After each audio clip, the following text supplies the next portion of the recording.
Hey guys, and welcome back to Teams Tuesday. Today we're looking at the new Approvals app that's just been launched into Microsoft Teams. Approvals is a very lightweight approval system for your business to handle things like expense claims, holiday requests, and get sign-offs on key documents or business decisions. The main idea is for when you want to have a reliable audit trail of approvals within your business. So let's have a quick look at how it all works.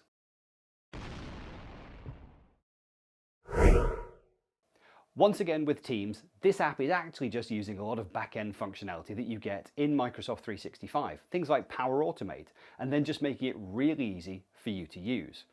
First things first, it needs to be enabled within the tenant. So let's have a look here in the Teams administration panel.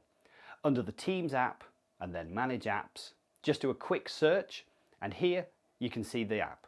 Now it should already be on by default. Once that's all set up, let's head over to Microsoft Teams.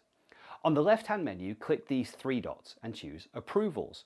If this is the very first time that your organization has been here, you'll be told that it's still setting up. Can take about 15 minutes. Okay, once it's all set up, let's create an approval request. Here we're going to use something that's probably quite important for your security and compliance auditing, tracking approvals for global admin rights in Office 365. So, let's give the request a friendly name and pop in who we need to approve this request. We can also add some supporting text here, and we can attach a document with further supporting information. And then we can hit send.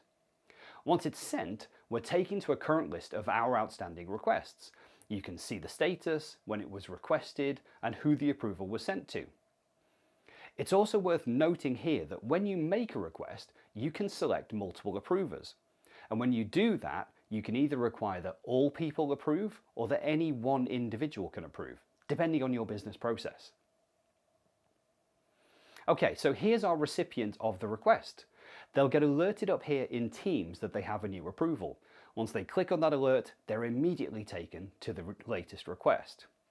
Here they can review the request, who it's from, the supporting details, as well as any attached documents before making a decision. Once they've made that decision, it's immediately sent back over to the requester, who also gets alerted in Teams. They can now review any other requests which they have and make a decision on those. Now, when making a decision, they can also make use of the text box here to provide supporting information if they choose to. And that's it. It's pretty straightforward stuff.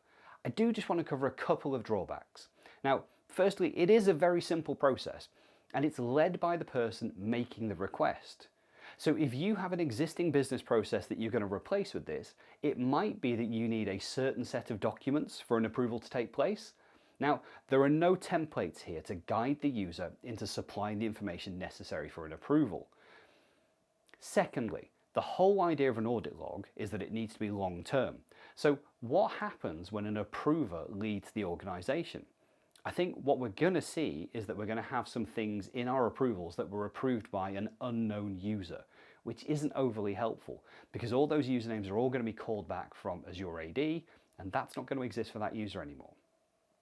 Thirdly, there are no centralized storage areas for the attachments, so those all live in the requesting user's OneDrive. So again, if that user leaves the business, then the file attached to the approval will eventually become inaccessible. You need to ensure the file is in a central location, e.g. SharePoint, before it's attached to a request. Okay, but look, let's not forget that Teams approvals is deliberately a lightweight process.